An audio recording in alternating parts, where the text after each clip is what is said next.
नमस्कार, news top 9 मध्ये आपल्या सगळ्यांचं स्वागत. मी निखिला.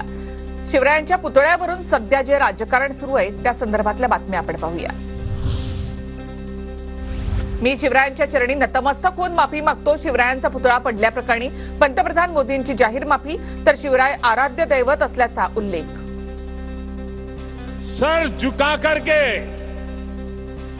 मेरे आराध्य देव छत्रपति शिवाजी महाराज की उनके चरणों में मस्तक रख के माफी मांगता हूं. माफी मागून काही होणार नाही. जनताच मोदींचं सरकार कलम करणार. अंबादास दानवेंचा हल्लाबोल.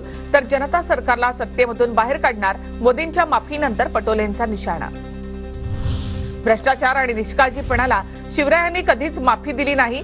महाराष्ट्र या चुकीलाही माफी देऊ शकणार नाही. मोदींच्या माफीनंतर जयंत पाटलांची टीका. ज्यांनी सावरकरांना शिव्या दिल्या त्यांनी माफी मागितली का? पंतप्रधान मोदींचा विरोधकांवर हल्लाबोल. विरोधकांना कधी पश्चाताप होत नसल्याचीही मोदींची टीका. को गालियां देने के बावजूद भी माफी मांगने को जो तैयार नहीं है, महाराष्ट्र की जनता उनके संस्कार को अब जान ले. वैभव नाईक 15 मिनिटांमध्ये घटनास्थळी कसे पोहोचले? शिवरायांचा पुतळा कोसळला यामध्ये वैभव नाईकांचा हात तर नाही ना? निलेश राणेंचा ट्विट करत प्रश्न उपस्थित.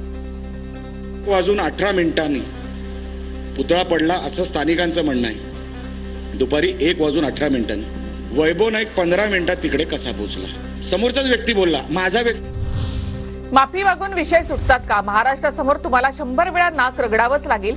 राजकोट किल्ल्यावरील पाहणीनंतर संजय राऊतांची शिंदेंवर टीका.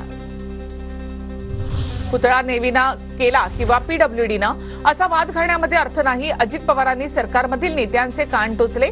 शिल्पकार पळून पळून जाणार कुठे? अजित पवार यांचं वक्तव्य. डीपमध्ये जाऊन जे कोणी दोषी असेल त्यांच्यावर त्या ठिकाणी कारवाई केली जाईल.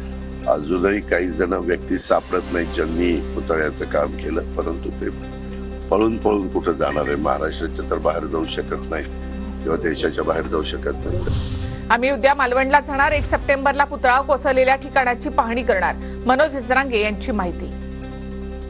आम्ही मुक्कामी जातोय कारण इथून 650 किलोमीटर आहे. त्यामुळे मालवणलाच आम्ही मुक्कामी चाललोय. 1 तारखेला सकाळी राजकोट किल्ल्याला छत्रपती शिवरायांच्या स्मारकाला आम्ही भेट देणार आहेत. राजकोट किल्ल्यावरील पुतळा अपघात प्रकरणामध्ये बांधकाम सल्लागार चेतन पाटील पोलिसांच्या ताब्यात. स्थानिक गुन्हे अन्वेषण शाखेची कोल्हापूरमध्ये मध्यरात्री 3 वाजता कारवाई.